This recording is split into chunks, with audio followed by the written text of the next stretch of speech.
Hi, I'm Lindsay. And I'm Charlie. And this is the Jug O Sip podcast. You can find us on Google and all social media at Jug O Sip Podcast. New episodes release every Monday and Friday. Okay, in this episode, we're going to talk about something very specific that just recently happened in the media. Why don't you tell them what we're going to talk about today? Well, we're actually going to be discussing the white actresses and white actors voicing black characters on cartoons. We're going to be touching on a lot of racial shit, but that's going to be the main focus today on this episode. Yeah, specifically, we're going to talk about Jenny Slate. Let me just get these names Jenny right. Slate, Kristen Bell, and Mike Henry. Yeah, and also the thing that happened with the Golden Girls. We might get into that too. Yeah, we're going to be touching on some pop culture stuff about race in general. So yeah, I have. If you've been listening and you don't know by now, which I can't imagine why. At this point, yeah. I'm a black person. I've been black my entire life. I'm 100% black.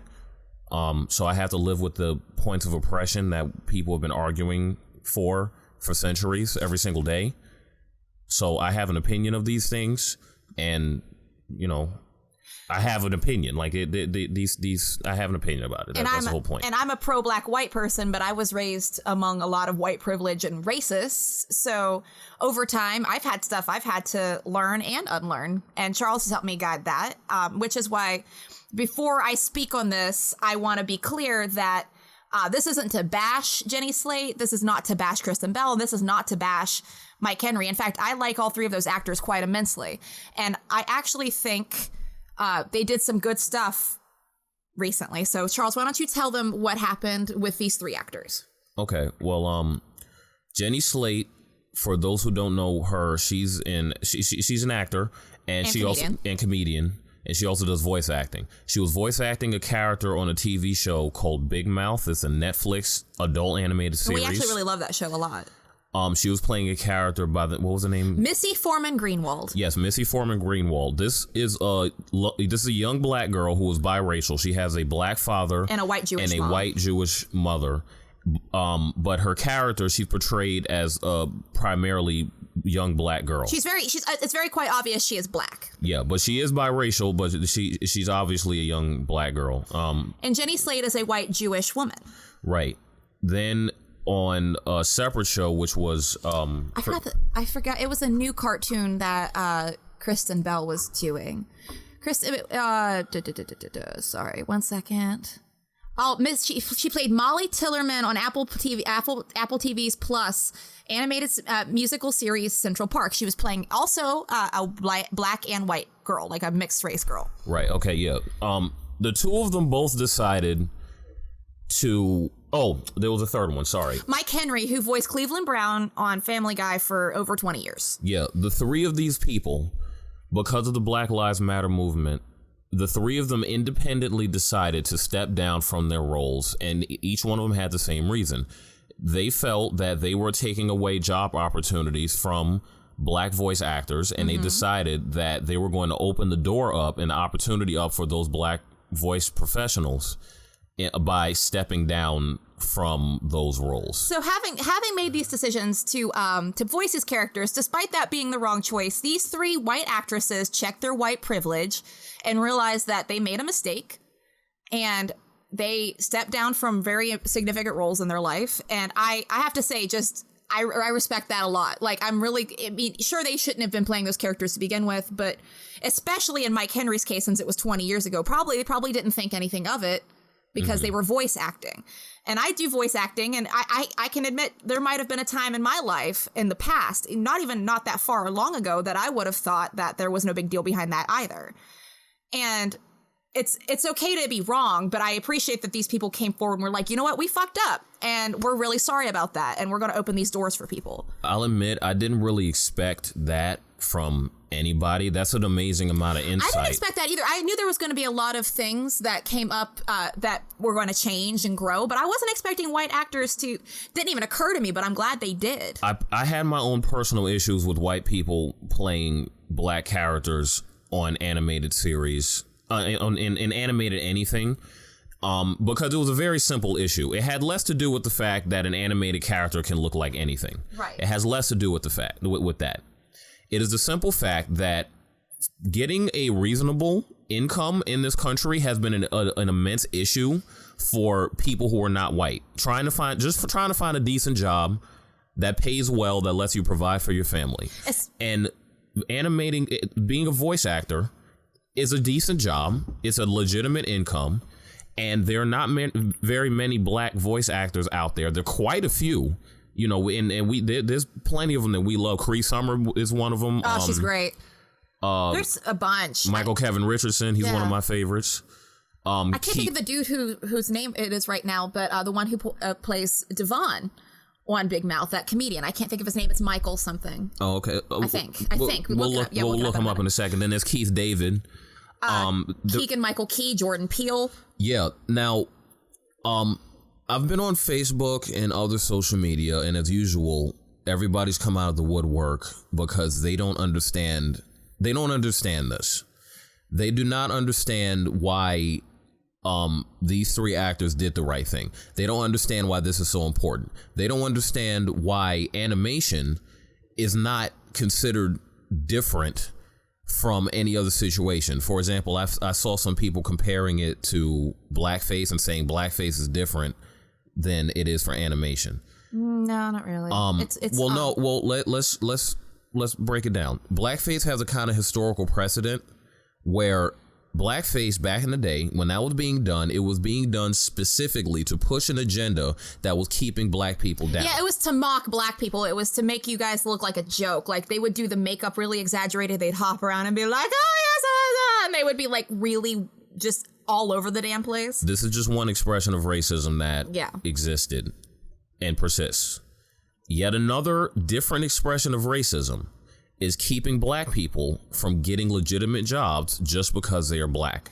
There have been many incidences that I've personally had, that I've known many black people personally had, who just because they were black, they have not been able to get jobs. In fact, me personally, I know for a fact that the last job that I had, if the CEO of the company that I was at knew that I was a black person and happened, like if he was in the room when I did my interview and got hired and got hired, if he found that I was black, he would not have given me the job. I only know this because one of the women who actually did hire me, who was in that room, later down the line, she told me this to be a fact because this was the trend right up until I got hired. And you also worked with him. You already figured out he was completely racist. Like, that was a very obvious thing too. Yeah, that is the issue. It has less to do with the fact that black people play white characters and white people playing black characters. It is the grander principle of the fact that finding a job as a black person in any field is a serious problem, and to have white actors play black characters to tell our stories for us, to tell our jokes for us, or not necessarily our jokes, but to tell racially charged jokes as black people when they're not black, that's messed up because they took away jobs that we need to have to provide for our families in a decent way. Well, let me touch on this for a second. I'm glad you brought that up, because as a voice actor, as an actor, I talk to a lot of other voice actors and actors, and their arguments are always something like, well, it's animation. You know, it doesn't matter. Why should black people get to voice us, white characters, and not the other way around? Well, it's very simple. We weren't oppressed. So if we're white and not oppressed, we have more opportunity. We literally have white privilege, which a lot of people misunderstand. It doesn't mean we don't have struggles. We do. It just means one of our struggles is not our skin color, which means we have a better chance of getting jobs. Like, I used to date a girl who was Puerto Rican, and we acted together all the time. She got passed over for a lot of parts, and I was offered parts of that same project that she was passed over on because of her skin color or whatever. And usually it was that reason. And another thing I'd like to say to white people out there listening, if you claim to be pro-black, but and then you want to ask a question about, like, why is this offensive or whatever, and a black person literally tells you why it's offensive and you argue with them about it, you're not really pro-black. Because if you were, you would give a shit enough to listen. Because at the end of the day, fuck your emotions, fuck your feelings about it. This isn't about you.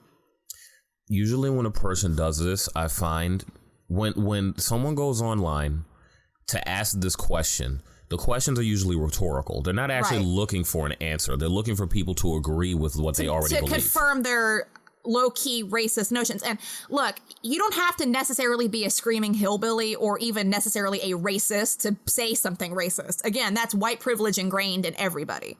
At some point, every white person, I'm pretty sure, has said something that was racist, even if they didn't know it.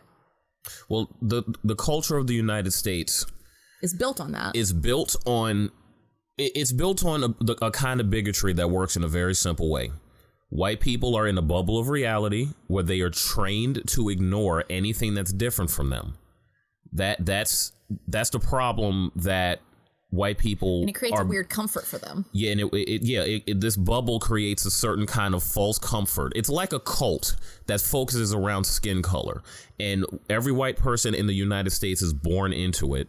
And what ends up happening is that many white people, they discover it late. A lot of them get disgusted by it and they reject it, like Lindsay. Some white people, they embrace it and then they start to fight for it, like, you know, many other people in the world, in the country. And because it's purely based on this makes me uncomfortable, they don't really have any valid arguments. It comes to like the whole Aunt Jemima thing or tearing down the Civil War statues. Replace Aunt Jemima, because I'm not married to the image of a fucking black person that's based on a mammy stereotype on my pancake batter. But because it's something people are familiar with, it's not even at that point about a right or wrong reason. They just can't stand the fact that someone's changing something they already know to be familiar. Yeah. And it's just ridiculous. The fact that, and this is a grander principle aside beyond just racial. Yes, it goes like people are afraid of change, period, especially people who are unevolved. The people who are having problems with these three actors choosing to step down from this role, the people who have problem with these Confederate statues and flags being removed, the people who have a problem with these cultural changes, this is why they have a problem with it.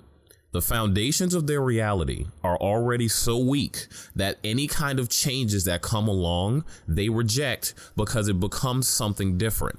And their, again, foundations of reality cannot support changes. They're too weak to support any kind of shifting, because that shifting turns into a complete breakdown.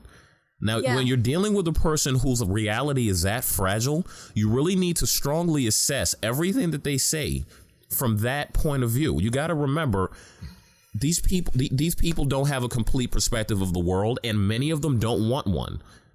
That being said, if you run into somebody that has fragile reality, or they have a limited view of the world, do not assume that they're people who hate other people. Don't assume that they can't be changed.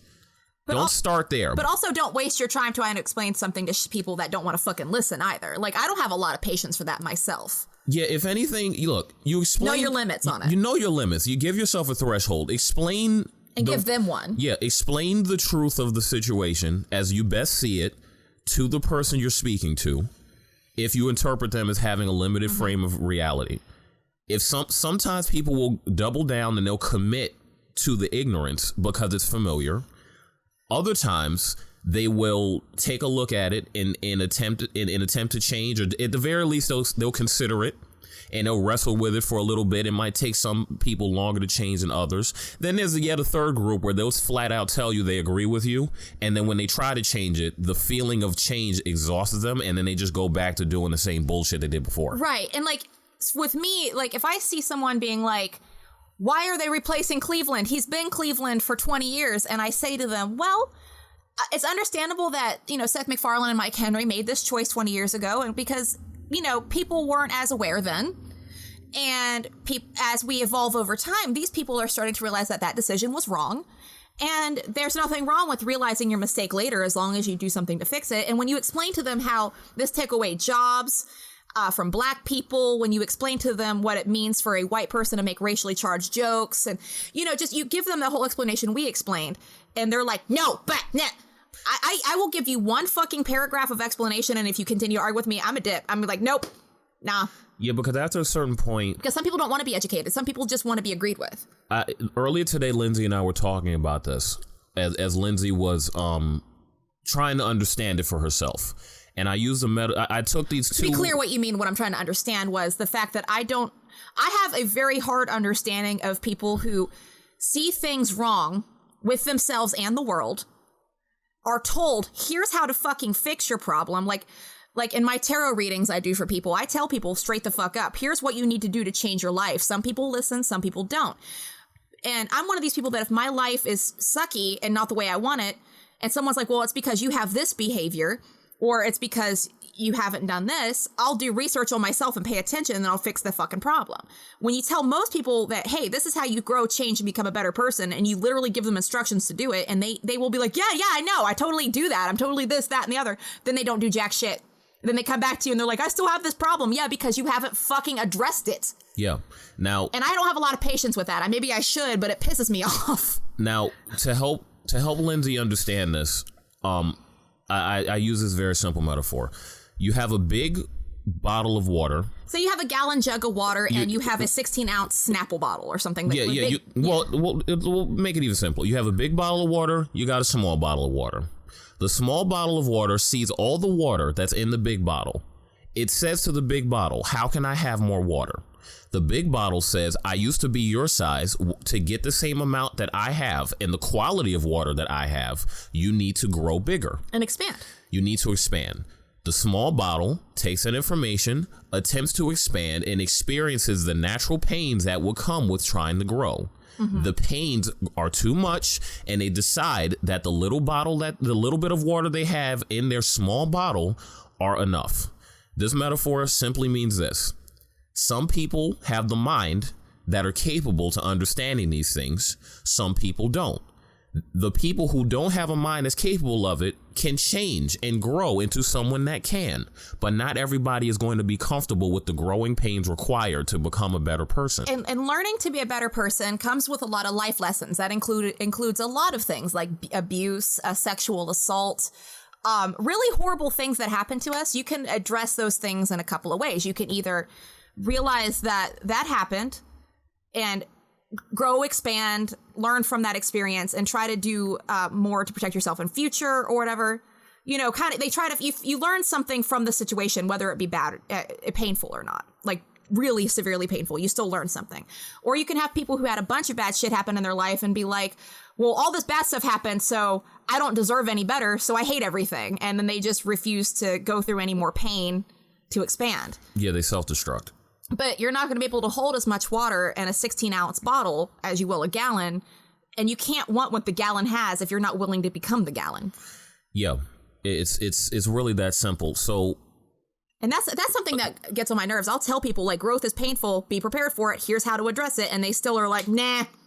Yeah, so a lot of the people who have a problem with what these three actors did, these are people that do not address or deal with change very easily. Whereas Jenny Slate, Kristen Bell, and Mike Henry clearly are people who are willing to grow and change with the times and learn from their mistakes and learn from their bad choices. And again, I commend them for this because, it's not easy to admit you're wrong. Correct me if I'm wrong. I don't recall there being a protest on the Black Lives Matter against white voice actors specifically. I personally, in and of myself, had an issue with it.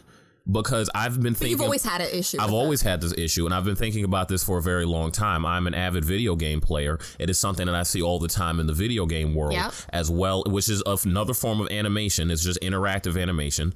I've seen it there. I've seen it on television. I've seen it in a lot of different places. Ironically, just before Jenny Slate decided in and of herself to do this, I actually pointed out that the very fact that Jenny Slate was playing a little black girl in the TV show. I literally said that a week before she made that decision. Or maybe even, I think it was even before that. It might have been a couple weeks ago because it was a bit ago. Could have been. It was fairly recent, but this is part of the reason I commend her because I don't think she got any hate. I mean, I don't want to speak for the woman. I'm not in her emails or nothing, but I don't think she got hate mail for anything like this. Admittedly, this, like many... Actually, Missy was quite a beloved character. Right. By everybody, black and white people. Black and white, yeah. And it was nice to see that, even though she was voiced by a white actress, it was nice to see that they had a mixed race girl as representation. They just missed the mark on casting. Admittedly, this was going to be one of the many aspects of American, white American culture that black people would have been forced to swallow, which is why this movement has lasted so long, because racism is a viral idea that persists and then infects other different aspects of reality. And black people are basically chasing this idea through different situations as it infects as it makes a jump to a new organism. Right. So it's very similar to the coronavirus. If the coronavirus suddenly jumped from humans to cats or dogs, then we would chase the virus into the cats so that we can protect our pets. It's the exact same thing. Ideas spread virally. And black people have been chasing the pandemic of this idea. And in some points, we have been forced to live with it like an endemic. For those who don't know, an endemic is when a virus exists in culture so heavily it never goes that people's lives start to shift around it. AIDS, for example, is an endemic because entire industrial complexes, you have they popped up. You have things like the HIV cocktail. You have people you have people making sure to wear condoms. Like, people have made life concessions. It's definitely changed the world of drugs, like with heroin usage and stuff like that. Exactly. You have the whole thing about sharing needles. Well, also even like in hospitals, they started getting cleaner over that time with not using the same needles. Change the practice of transfusions. Change the practice of tattooing. The entire system. When a culture builds itself around living in spite of a negative thing existing, if it's a virus, that phenomenon is called an endemic. Because human ideas operate virally, racism is an endemic that black people have been trying to address. And I assume that this thing with Jenny Slate and the voice acting, this whole thing with black voice actors, up until these people stepped up, have been an endemic that black people have been forced to live with. And this is one social endemic. This is one part. Now they've created a trend of a lot of actors doing this, and that's a really good sign. And, I have to commend them because it wasn't just those three either. It was Nick Kroll who created Big Mouth who apologized. Yeah. These four people. Oh, and the people in The Simpsons, they decided that not just black characters, but anybody that's not a white character. I mean, any black, any character that's a person of color. Yeah, a person of color. They're not going to be played by white people. Right. So, I mean, basically, these four people plus The Simpsons creator admitted something that's hard to admit for a lot of white people. As a white person, I can truly say I am pro-black, I'm anti-racist, but goddamn, there have been moments in my life that white privilege just went over my head and I didn't even fucking know. Well, that's what makes it so insidious. That's what makes it so insidious for both. It fucks everybody. At the end hurts. Of the day. At the end of the day, it hurts everyone. But these actors, these creators, literally looked into their hearts and was like, I admit it. I took for granted my white privilege. We thought because these actors were half white or because they were animated, this was okay, and it's not. Admitting your white privilege can be very hard, but the first step is acknowledging it exists. If you are in denial about that, you're going to be in denial about the rest of it. So first look into yourself and look for moments in time where your whiteness has benefited you and screwed a black person or a person of color over. I gotta say this, and this is something that most people are not going to agree with me, but I believe this is the correct way to go about it. I don't necessarily believe that I should be angry at every white person for existing in this privilege, specifically because this is a precedent that was created a very long time ago by people who are no longer around. And it's ingrained in society. It is the equivalent of if you have a bad parent and they mess up your childhood, that is not your fault. It's a form of trauma. It's a form of trauma. Your childhood being messed up, if you had a bad parent, is not your fault. However, how you handle it is. You are responsible for it because of how you respond to it. Mm-hmm.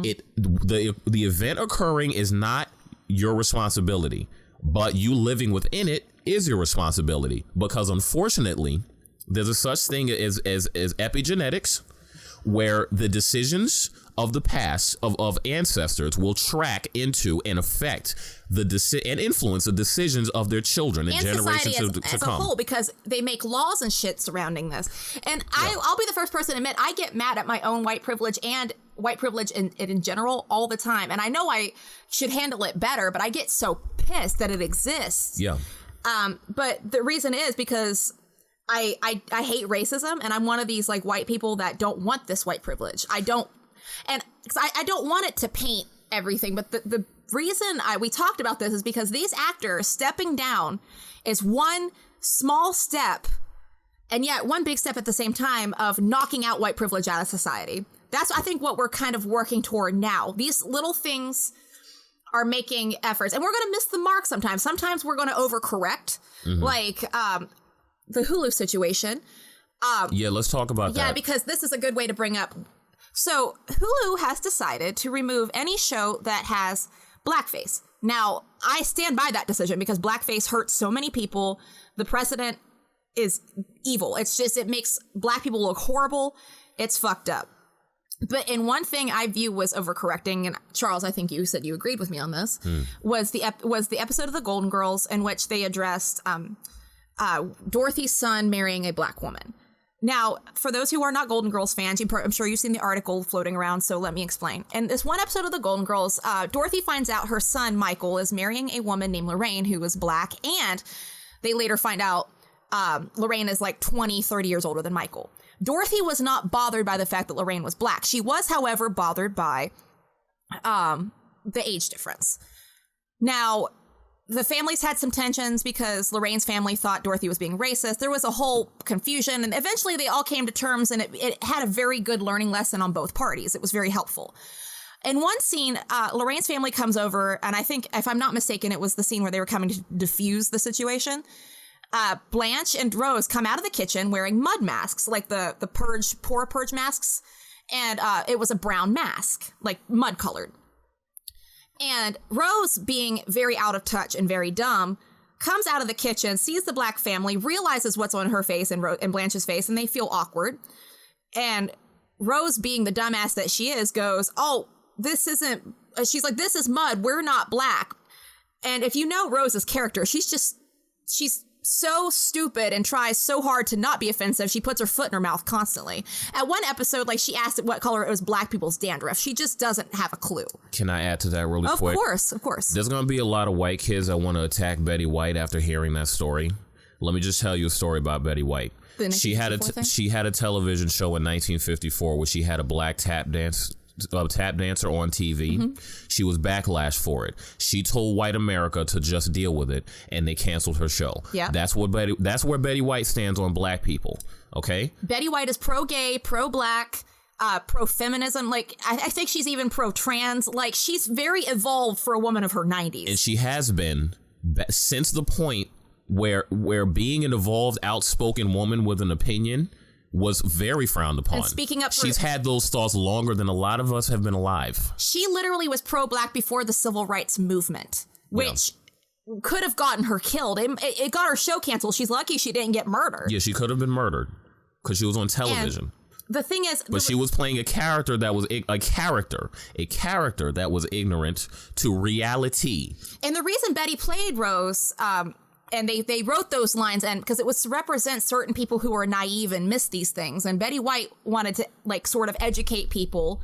And The Golden Girls as a whole was one of those shows where they educate people a lot by showing them how not to behave. Like in the example of when Blanche found out her brother was gay and had an absolute, like, meltdown of depression because her brother was gay. Right. And then her brother announced he was getting married to his partner, Doug. Right. And she's like, "Why would Clay do this to me?" She made it all about herself. And Sophia, the matriarch, the old one, sat her down and said, "Well, why did you marry your husband, George?" She goes, "Well, I wanted the world to know he loved me and I loved him." She goes, "Then doesn't your brother deserve the same?"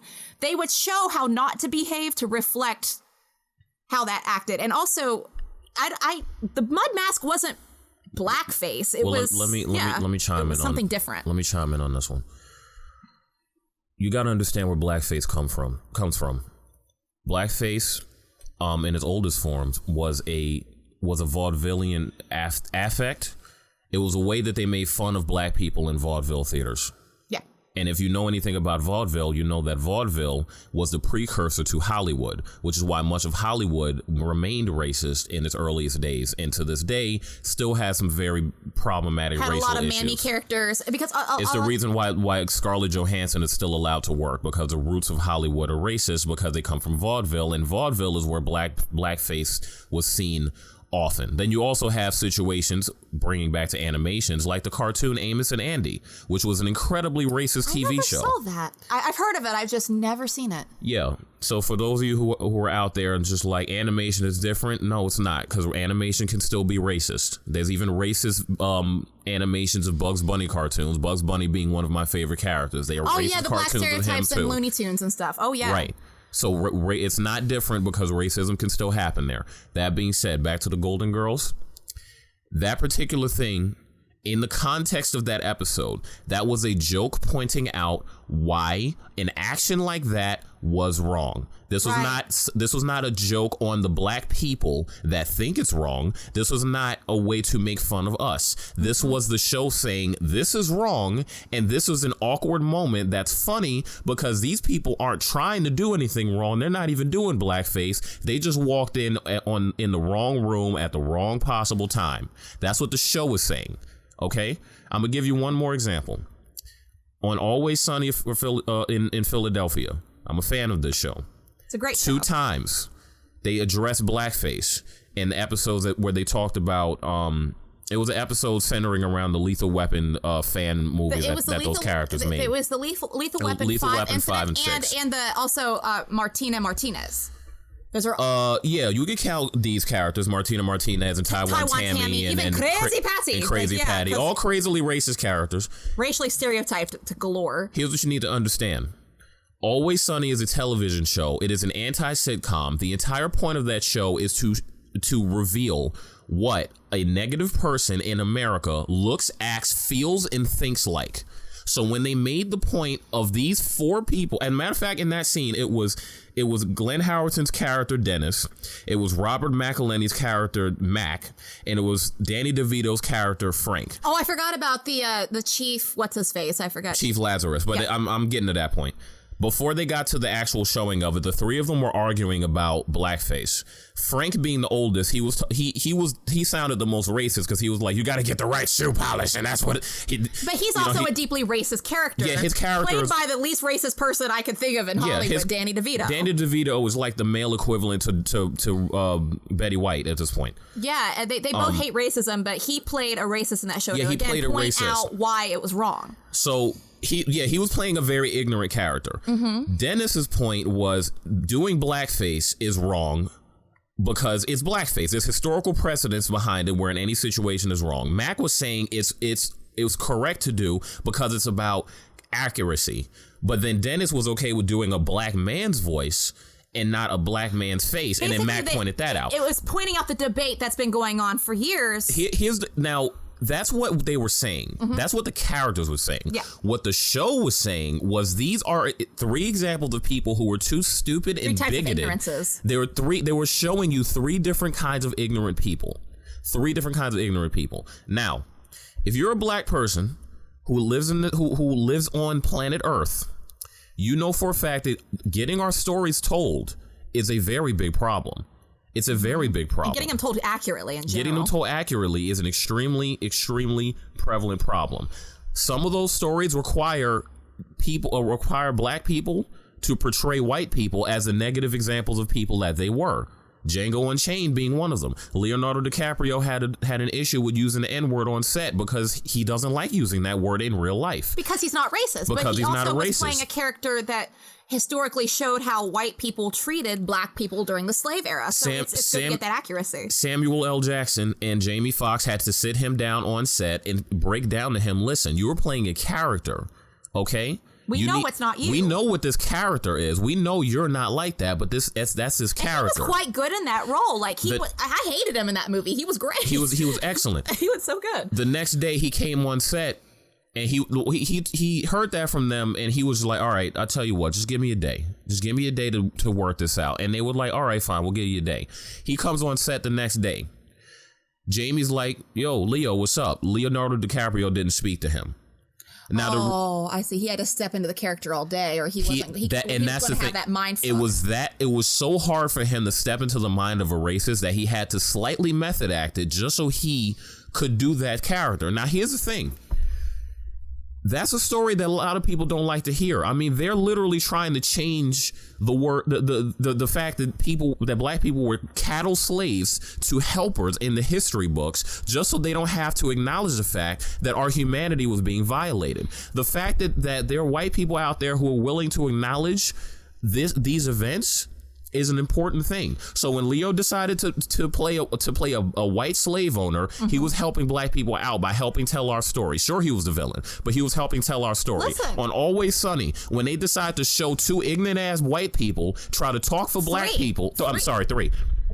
Sorry, I hit the mic. When they decided to show three ignorant ass white people badly debate blackface with no other black people in the room, they were helping tell our story, because that's something that we complain about all the time. When Golden Girls decided to show how white people can accidentally fall into white privilege without realizing it and not having any intention of racism, that's a part of our story that we need help getting told. That's the A side of the coin. Now, here's another example. A lot of people probably know this one less, but Designing Women. Yeah. One of my favorite episodes of Designing Women was my favorite, mostly because the A story was about Charlene's friend being abused by her husband, and it taught me at a young age about domestic abuse and, you know, how to handle it and etc. Like how, you know, what to look for and shit.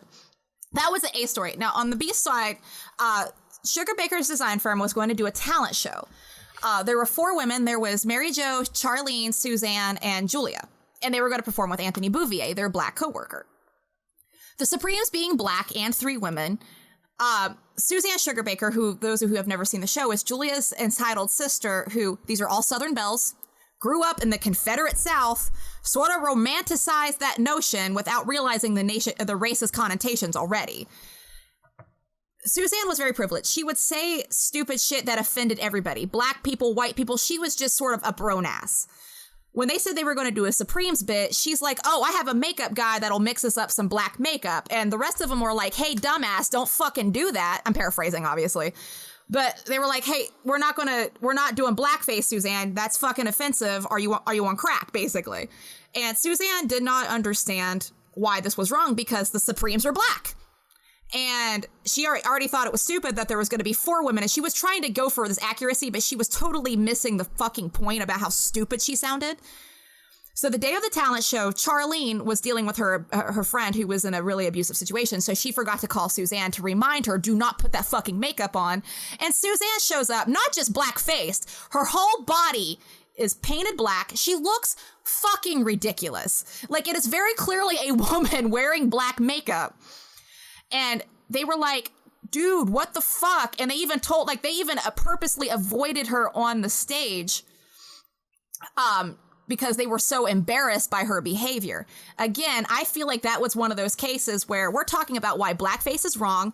We're addressing white privilege. We're addressing a historical precedent.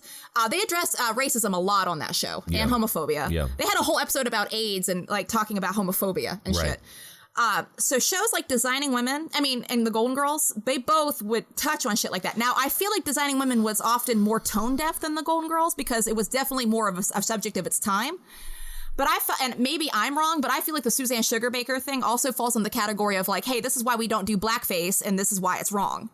Yeah, no, that's actually a very good example. Because even Anthony got a chance to talk about the historical precedent of blackface in that episode. To sum all of these things up, when you want to judge these racial events, you need to observe something that this world, for whatever reason, is forgetting. And that's one simple word: context.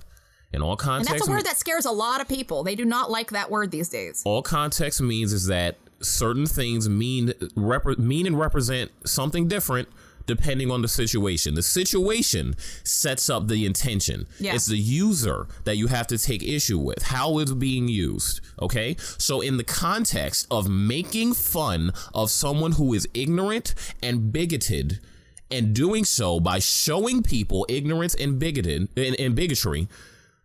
in the form of blackface or a white slave master or a Klan member or like The dude who was on Raising Hope, who was in 12 Years a Slave. Garrett Dillahunt. He was playing an extremely racist character, singing a very racist song in that movie. Okay, and he's an incredibly nice dude in real life, like that. But he also wanted to point out why racism was wrong, and he had the same problem Leo did. He did not like acting racist, but he knew he had to show a message. In the context of, hey, this is what a racist looks like for those of you out there who were too much in your privileged little bubble to know what that is, that's fine.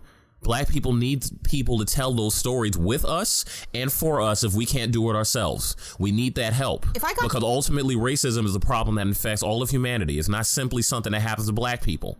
It's something that can happen to anybody. I hate racism and I hate the fucking N-word so much, but if someone was like, do you want to be in a movie playing a slave master's wife, I would take the opportunity because that would be an acting challenge because I would hate myself at first, just like Leo did. But I know it would be helping the cause of educating about what history was, as long as the movie was historically accurate. Yeah. Because I also would want it to be historically accurate. Another way they actually portrayed racists to be idiots in Django actually was the Klan members. Like, I can't see shit. Oh yeah, when they were ripping the holes in their hoods. Yeah, that shit was that's the kind of. But like the thing is, I think racism should be portrayed in the media to remind us what we should aim for, which is not racism, but we need to do it in a way where we mock the racists and make them look stupid. Yeah, like let's embarrass them. But we need to call them out and we need to point out this problem. Well, again, that was the A side of the argument. Let me hit you with the B side of this. Okay, hit me with the B. So, the people at Hulu, and at the very least the people at ABC who own Golden Girls, one of those groups of people, they decided to take this episode down, right? Now, beforehand, the episode was up. They didn't give a shit. Didn't matter. It feels like now they're overcorrecting because they don't want to get called out. Well, let me explain why they overcorrected. And this is simple philosophy. If you pursue an action and your motivations are corrupt, then it doesn't matter what the action is. It doesn't matter if the intention is inherently good. Your corrupt motivations are going to lead to corrupt and destructive actions.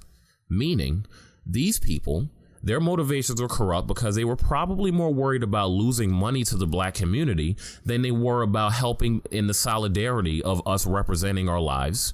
And in order to protect their money, they decided that they were going to get out ahead of us and remove the blackface episode before anyone had a chance to complain about it. That is coming from a place of corrupt motivation.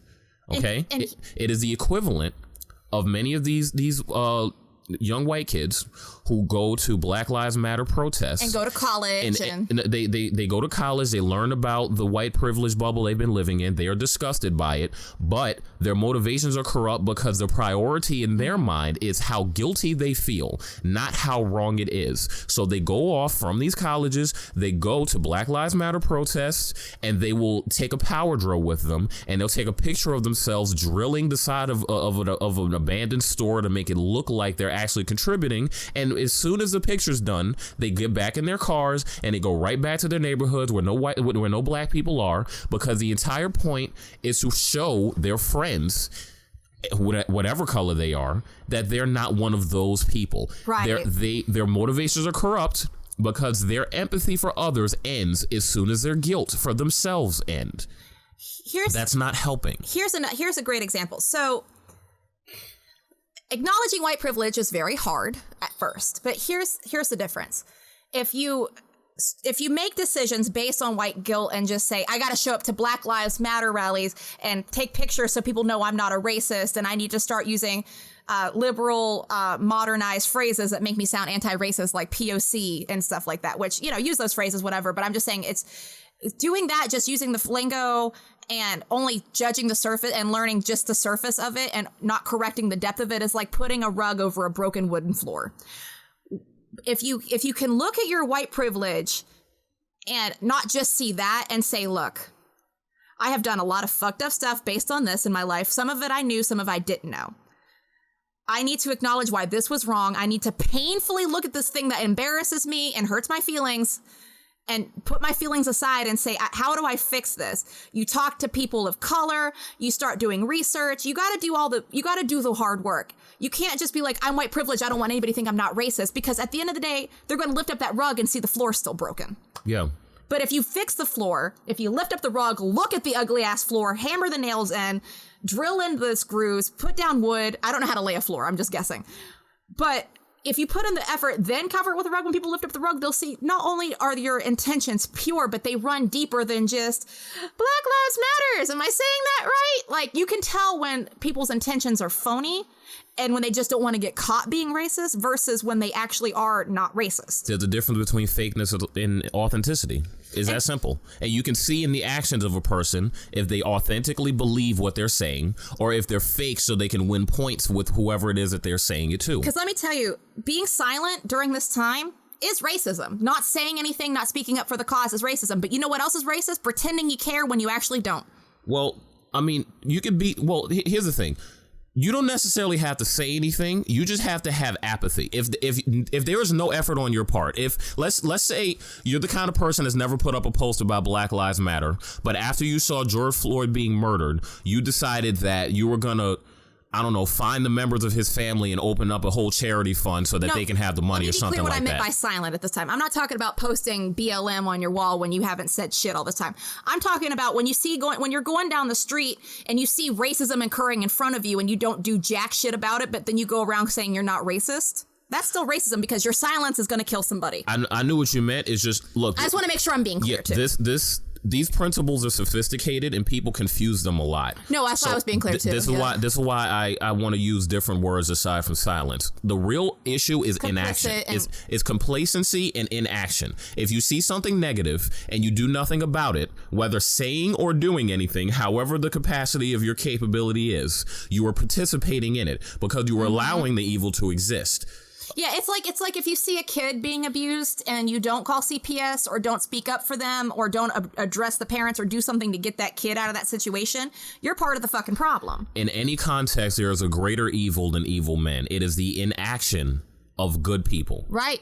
And that feeds just as much. And, you know, you need to see where your actual, like, where your privilege begins and where your intentions end, basically. So, like, don't make decisions based on, holy shit, I just found out I have this white privilege. I'm super embarrassed. White guilt. And just use that.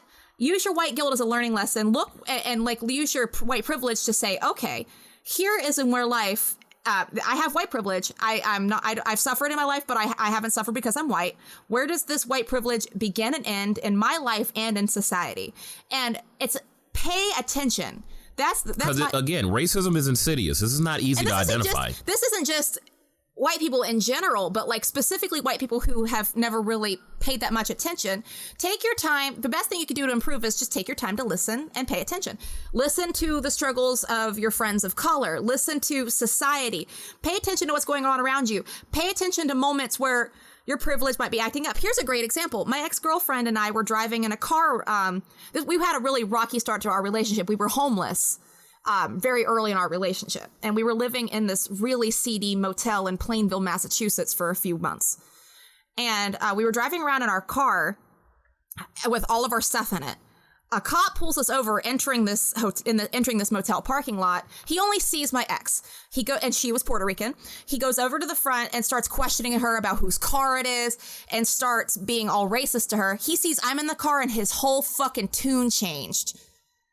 He didn't even like do anything. He just wrote us a ticket for having an expired sticker because he felt like he had to do something, but he definitely would have done something way worse had there not been a white chick in the car. Now, that was something I paid attention to. A white person who doesn't pay attention would look at that moment. Let's say a different person was in Lindsay's position. Like a different white person was in the car. And they were a white person who doesn't pay attention to the world around them. They would look at that and go, well, I was nice to them and you weren't. Or something ignorant like that. Or like something like these white people will be like, well, if you don't break the law, you won't get arrested. Yeah. Like, because the thing is, when I catch cops doing that or anybody treating my partners or my friends or someone I know differently right in front of me, I sit there and I'm like, yeah, really, bitch? Really? And I'll kind of be sarcastic and mock them the whole time. Like, and there's just little things you can do to pay attention. It could be something as simple as you go to a fast food restaurant with a black friend or a friend of color or a partner, and you ask for ketchup or something and they were nice to you, but then they treated your partner like shit. Sometimes it can be something as simple as that, but pay attention to those moments and don't dismiss your black friends when they say, hey, that dude was being racist to me. Yeah. Like, because look, for the most part, black people who have to live with it, we would know better how to deal with these situations than people who don't have to live with it. You don't see me going around telling gay people and women how to deal with men. And how to be offended or how not to be offended. Or how to be offended. Yeah. Sure, I would have my opinions, but they're just opinions. My opinions can exist, but that doesn't make me necessarily more qualified than somebody who has to live with that shit. And you're open to learning. There's a lot of things about the feminist struggle you didn't understand that I explained to you, and this vice versa with the black struggle. But here's how I handle this, and Charlie can vouch for this. Anytime we're in a situation where someone had a microaggression or gave him a look or whatever, and it was very racially charged, but I missed it because white privilege, and I'm not always paying attention. I try to, but I'm going to miss some shit. And he goes, as we're leaving the place, and he'll say, oh shit, that person was being racist or whatever. I'll look at him and go, really? What did I miss? Like what happened that I might have not paid attention to? Because next time I can catch it. And the reason I can see it and Lindsay can't is because I'm existentially preoccupied to it. I'm a black person living in the United States. I was born right around the time when the Rodney King beatings were happening, when they were murdering black rappers left and right, where Reaganomics was still influencing the culture in spite of Ronald Reagan not being in office anymore.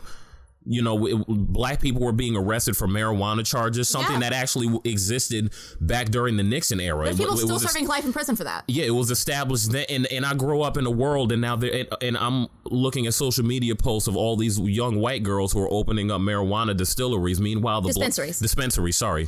Meanwhile, there are black people rotting in prison because of the exact same thing 20 years before, and their lives are being ignored. Because at the end of the day, that's the issue. People want to ignore lies that are different from them. Even if they want to get involved with something that they like, they will ignore the lies that created that thing. Here's an example of, I'm glad you brought up weed, because everybody out there knows I'm pro weed. I advocate weed. I'm all about weed. Like, that's my life. Here's a great example of when my white privilege eluded me a moment when Charlie and I first started dating. I was walking down the street and I was fumbling with my bag or something, and I was holding a joint in my hand, and I go, hey, Charles, can you hold this joint for me?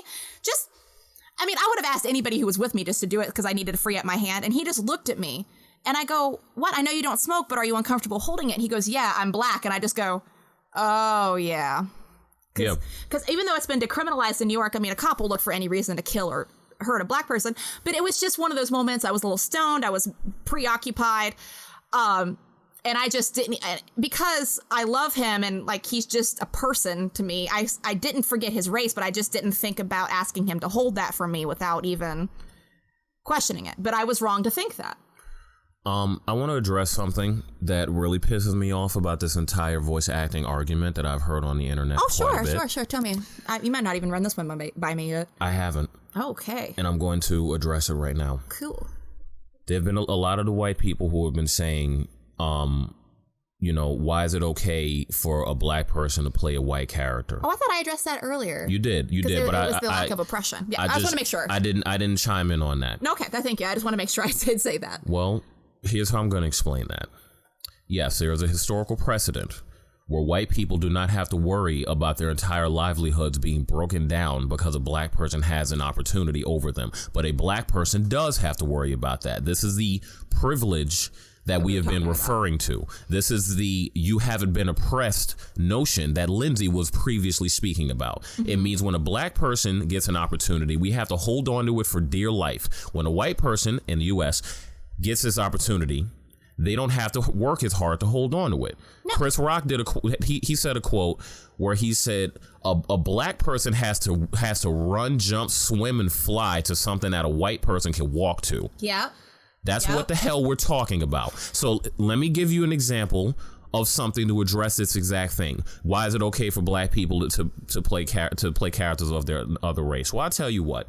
For all the white people who got a problem with change, let me give you an example of the opposite end and how I would respond to it. One of my favorite cartoons of all time is a cartoon by the name of Samurai Jack. Oh yeah, you love Samurai Jack is about a Japanese samurai who was played by Phil Lamar. Phil Lamar is a black man. Oh, is Phil Lamar plays not Cleveland. He plays Hermes Conrad on Futurama. Oh, that's the same guy? Yeah, he plays Hermes Conrad on Futurama. Phil Lamar was a comedic actor in Mad TV. Oh yeah, he was good. Phil Lamar he's played a myriad of characters. He also was if you're a Quentin Tarantino fan like we are and you saw Pulp Fiction, he was the black guy that was cowering in the corner named Marvin that got shot in the face in the back of the car. Lamar? That was Phil Lamar. Oh my God. If Cartoon Network said, "Hey, we're going to re-release Samurai Jack and we're going to have a Japanese actor voice Samurai Jack in the re-releases and remasters," you know what I would say as a black person? Good. Fine. You want to know why? Because there's a greater principle here than a greater principle here. Phil Lamar had the job, sure. But Phil Lamar, black people, we're not the only ones suffering from the boot of white privilege, okay? Asian people do too. Americans. Everybody who's not white is suffering from the boot of white privilege. If Phil Lamar said, not even Cartoon Network, let's take Cartoon Network out of it. If Phil Lamar said, "I'm going to step down from Samurai Jack, I want them to re-release it with an Asian actor," I would applaud him because I know exactly why he did it. He did it in solidarity to it, and it's right along with the legacy that black people have established in this country. As soon as we were done with the civil rights movement in 1964, you want to know what the fuck we did next? In 1965, Martin Luther King convinced Lyndon B. Johnson to sign the Immigration Act that allowed immigrated workers to make a living in this country. Okay, we didn't stop it ourselves. We paid it forward. We understood that this was a problem that existed for the world. This is a human problem. Okay. Yeah. This is a human problem. Every human is suffering from this. And if you're a person that can't understand why this is a human problem, then I'm sorry. You're a human being that doesn't know how humans work. Right. That's simply what you are. You don't know how people work because you're in such a bubble of reality that you assume people are only they only look like the little shred of reality that you're able to comprehend. Okay? This is why that is wrong. This is why those three actors did the right thing. This is why The Simpsons did the right thing. And you know what? Kristen Bell, Jenny Slate, Mike Henry, and everybody on The Simpsons. All of these people. And Family Guy. I think Family Guy did it too. All of the white actors, they're going to find more work. That's one reason they did that. They're like, at the end of the day, we have so much privilege, it's not going to affect our career. No. And in fact, it might even help their career because I loved these actors already. I would give them fucking jobs knowing they stand by the principles I believe in. Yeah. All they did was what we should be doing, make fucking room. You know, since it's Pride Month, I just want to address this. I think is really great. Pride Month, the gay people, the LGBT community unified with the black community to fight for each other's rights and to help black people address this. And in fact, a lot of people don't know this, the first Pride was a riot started by a black trans woman named Marsha P. Johnson. Yeah. And generally speaking, the LGBT community and black community get along really well. But there's something I want to address while we're talking about racial things. And gay people, as a pansexual woman, as part of this community, I just want to tell you, just because we are a minority, marginalized group, do not use the fucking N-word. Stop.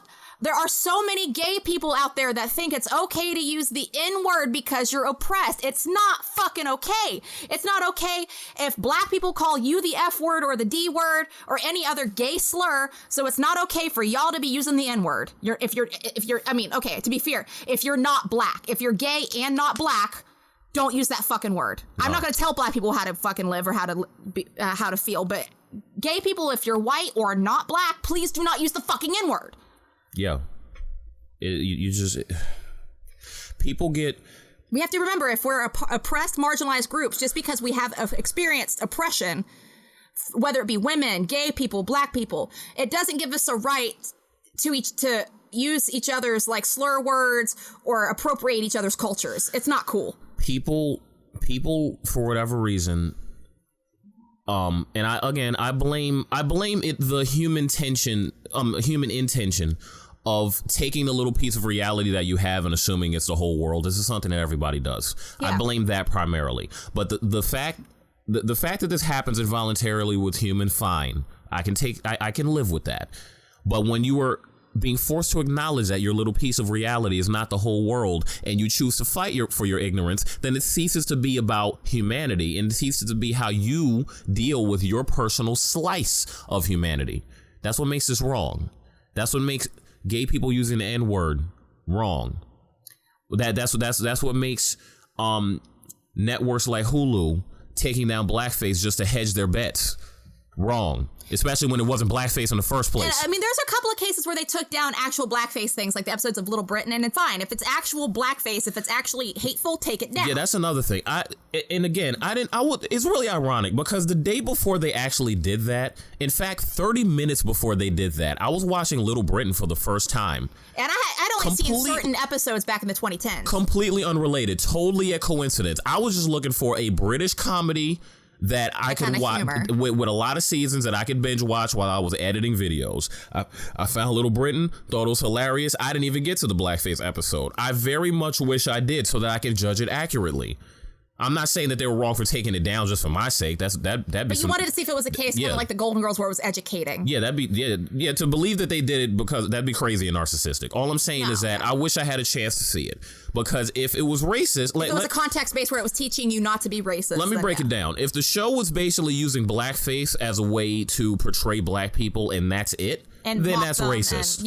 If the show was making a joke about British people who are racist and they think blackface is okay to do, then that's not racist. That's pointing out racism. Oh, actually, another good example of that was the episode of The Office.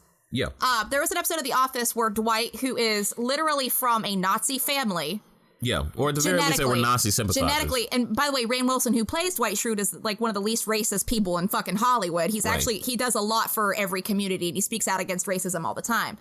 Dwight brought in they did a typical Pennsylvania Dutch Christmas, was a Germanic Christmas, where they had the character Belschnickel, which is like a fusion of like Santa Claus and Krampus in German tradition. Belschnickel, according to tradition, they still practice this in Germany, in these countries, by the way. Belschnickel had a little sidekick, I think a boy. It was supposed to be like a little boy, but it's a grown man dressed in blackface. I forgot the character's name. Black Peter. Black Peter. I knew it was black something. Very racially, it's disgusting. But there was the episode he did the Christmas at the office, and they were like talking about Belschnickel, and they were like, Dwight, it says here online, Belschnickel has a character in blackface that he works with, and Dwight awkwardly goes, well, we don't do all the traditions, and then he texts his friend who is in the parking lot in blackface, who turns around and goes back to his car. All that did was point out how out of touch Dwight was. Yeah. And out of touch old traditions can be. That joke was set up with the attitude of, racism is wrong. And he was raised by racists. Yeah, racism is wrong. With racist traditions. Yeah, that was the joke. That was the setup. That was the attitude. Racism is wrong. If it had been racist, The Office would have been like, bring in the blackface, and nobody would have said jack shit about it. But if that was racist, then nobody would have said anything, and they probably would have congratulated or at the very least ignored and celebrated. And also, The Office is a cringe comedy, where Michael Scott has said far more and done far more uncomfortable shit. Michael Scott did an entire bit. Sexually violated Oscar. Yeah, Michael Scott did an entire bit where he did one of Chris Rock's old bits where it was filled with the N-word. He said it right there in front of everybody. But that's the point. His character is designed to be looked at as a negative person. Okay? Actually, Michael Scott is actually even more layered. He's a person who has a pure heart, but he's so out of touch. He does stupid shit constantly. Right, exactly. That's a person that exists as much as the white people out there. We've all had bosses and people we knew in our lives, like Michael Scott, that were like, what? It's part of the joke. As much as the people out there who like to pretend that human being doesn't exist, that nuances aren't real, that humans aren't layered, that happens. It happens every day. I liked that Michael Scott bit, too, because that points out another common problem where white people use the N-word in rap songs. In rap songs or while they're saying rap songs? Okay, so like, say for example... both of those happen. Say for example, Cardi B's song Bodak Yellow has the N-word in it. There will be people who sing along with it that say the N-word because it's part of the song, and there's going to be people like me who just fucking skip it and go to the next word. Or like replace it with fucker or something, but they don't say the word. Yeah. Like... Actually, that's why a lot of people don't know this. That's why Samuel L. Jackson uses the word motherfucker, because he doesn't like to use the N-word. Yeah. And... just if you're white, just skip the damn word. Like, just fucking You don't have to fucking, and if it's a song that's filled with N-words, just fucking skip all of the parts. But like, I got another blackface example that hasn't been addressed often in a clean way. Tropic Thunder. Oh, yeah. A lot of people got mad at Robert Downey Jr. for that, but... Well, actually, the only people I know who ever got mad at Robert Downey Jr. were all white people. In fact, most of the black people I know felt like it was a great representation of why blackface was wrong. Well, I'll tell you why. Because here's the context. Because we got to teach people context again. Here's the context of it. Here's the context of this character. Robert Downey Jr. played a character by the name of Kirk Lazarus.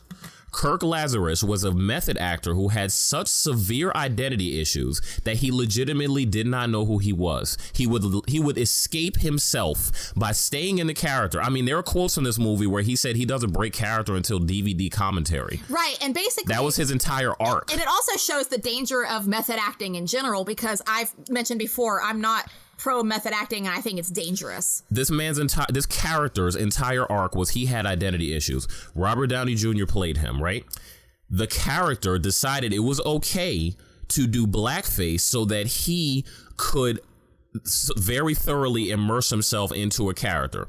Obviously, that action was wrong. It was fucked up, and nobody... But that's not what the movie said. The character thought it was okay. The movie did not. And the reason you can tell that the movie didn't is because there was yet another black character in it who was actually a black person. He was like, dude, that's who had a problem with this. There's actually a scene where it's him and Robert Downey Jr., and they're talking about this, and he slaps Robert Downey Jr. in the face because he's just like, yeah, you're racist, and we're not cool. What you just did was not cool. Well, also, you can't pretend to be black people just to get a role. What's wrong with you? And That's it's also crazy. symbolic to society. It's a bigger way of expressing you can immerse yourself in black culture, you can like black culture, but at the end of the day, it doesn't make you not racist, and it doesn't make you right. But this is why this movie and that role were not racist. Yeah, because they were pointing out how fucked up that dude was. Yes, the reason the role in the movie was not racist is because it was a movie pointing out something messed up by giving an example of a messed up racist character, or at the very least, a white person that wasn't racist but did something that had a very racist action and fell into racism because he was ignorant to the world around him. What pisses me off is people got mad at Robert Downey Jr. for pointing out, well, racism was wrong and all that shit in this movie, but no one said jack shit about Scarlett Johansson playing an Asian character in fucking Ghost in the Shell because everybody wants to fuck her and they think she's hot, so she gets a fucking pass. No, people said stuff. No, but I'm talking about it's just a lot of white people defended it. A lot, but people spoke up about that. Good. Well, she should have been fucking in trouble for it, but she never got in any kind of trouble for it. And people spoke up about that. Then the stupid bitch tried to go and get a job playing a trans character shortly after, and then was like, and then again, this is something I need to point out again. I've mentioned this before. If you're white or just not black, and a black person says, "Hey, what you're doing is fucked up," or a person of the race you're portraying, like in her case, it was Asian and a trans person. If people address you and say, this is fucked up, don't do that, and you're like, well, I'm an actor, so you need to go fuck yourself and die. Because at that point, you don't give a fuck about people. Can we circle back to the Ghost in the Shell thing? Yeah, sorry, I just get really mad about No, this. it's all good. Really, no, I get mad too, but and I say this on Facebook. If you're friends with me on Facebook, I get very hung up about how people communicate these ideas because you have to be very, very specific. These ideas are sophisticated, and racism is insidious. Yeah, and if you don't speak about it clearly, it's gonna get over you easily. Okay. In the case of Ghost in the Shell, which was an anime that I watched, it was an anime based around a futuristic Tokyo. Well, generally a futuristic Japan, where people could get prosthetic bodies, cyborg bodies. Mokoto Kusanagi, who was the main character, she had a prosthetic little girl's body until she aged enough where that little girl's body didn't fit her, so she got an adult female body that looked something like what her organic body would have looked like if she had grown older. The reason she had it, if I'm remembering correctly, because they explained it in one of the anime, because Ghost in the Shell actually has a lot of different animes. Reason she had to do it that way, like most of her body is prosthetic, is because she was in a terrible train accident that destroyed most of her body, and they transferred her thoughts into a synthetic mind to preserve her life. How very Black Mirror. Yeah, and as a result, she's basically she has a soul, but her body is synthetic. That's the whole point of Ghost in the Shell. The ghost is the soul, and the shell is the artificial frame. Right. And it's an entire anime that observes the philosophy of what part of us makes us human.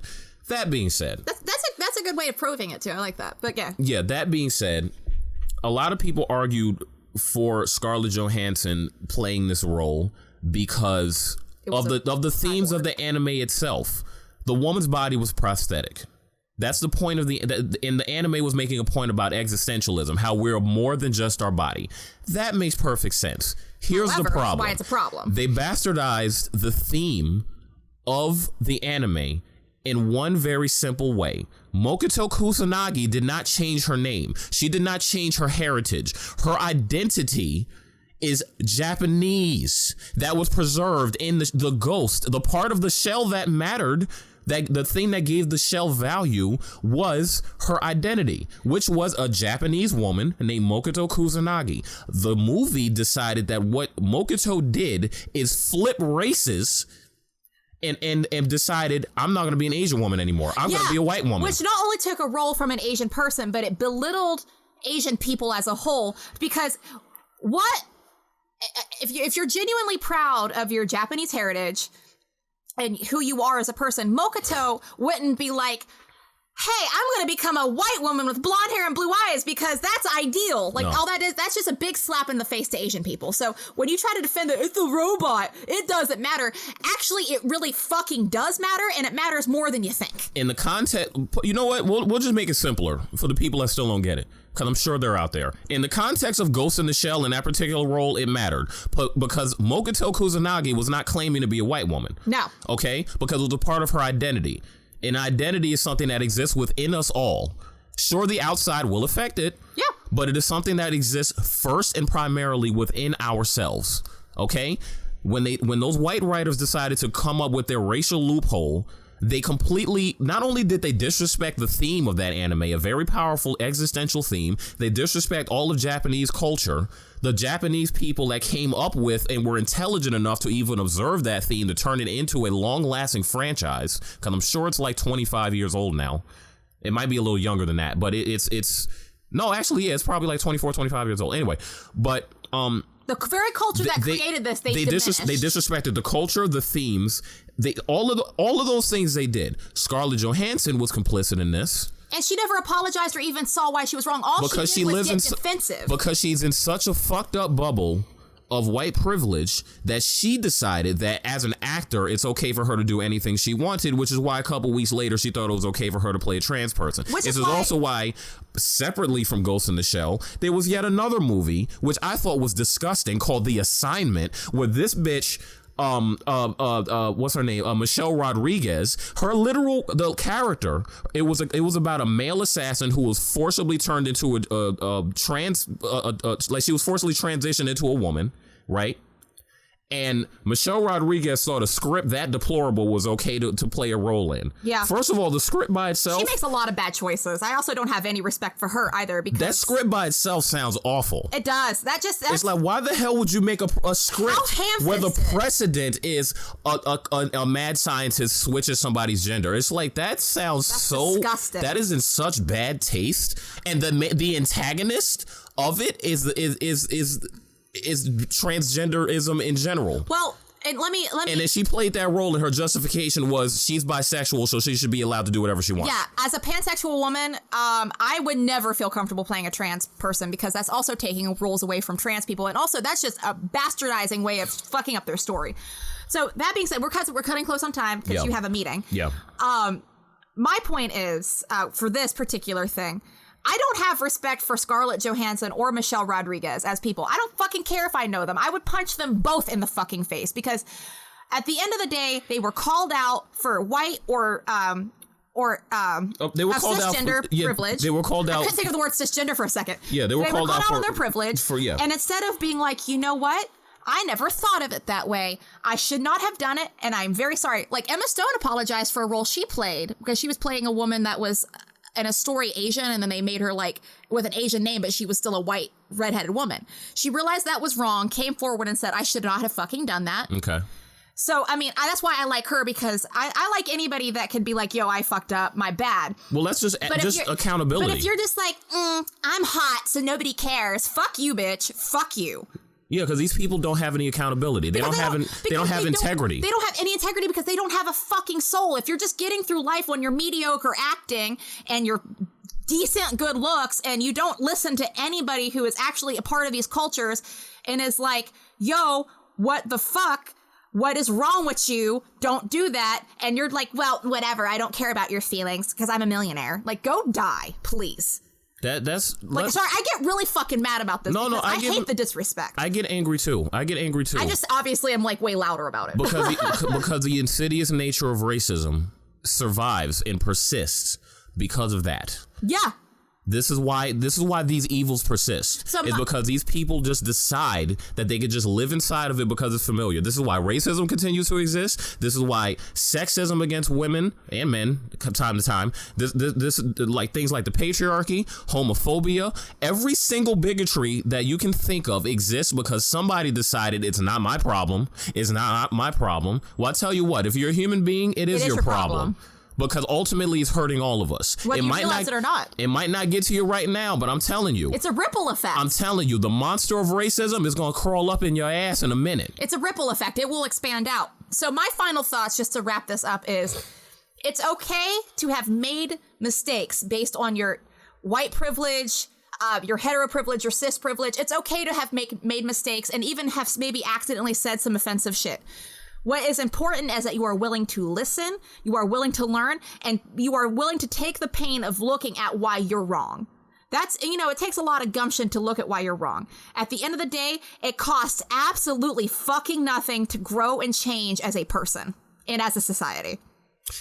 That's well said.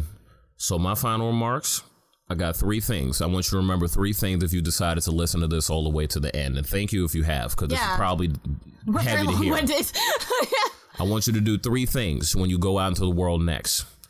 1, be authentic. 2, be accountable. And 3, I forgot the third thing as I was saying. Is it be aware? Yeah, thank you. Be aware. I read your mind. 3 A's. Be authentic. Be accountable. Be aware. Be aware. Be your real self. Acknowledge your actions and be responsible for them. And be aware of your surroundings and don't pretend things don't exist just because they make you uncomfortable. And if you are truly anti-racist, you will have zero issue working through these problems. Yeah. Yeah. Also, one more thing.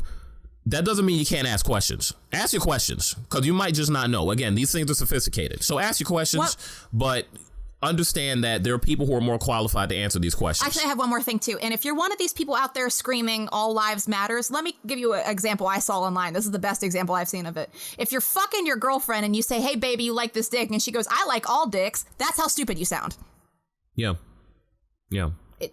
And that feeling of discomfort that you just had, imagine that just before someone murders you. Yeah, revel in this discomfort. Like, don't run away from it. Don't hide from it. Learn from it. Because as uncomfortable as it is for us to face our white privilege, it's 1,000 times more uncomfortable when a mama has to find out her son's been killed. Yeah. Anyway. That's it for us. That being said, yeah. Go back out in the world and figure this shit out, all right? And do better. Just do better.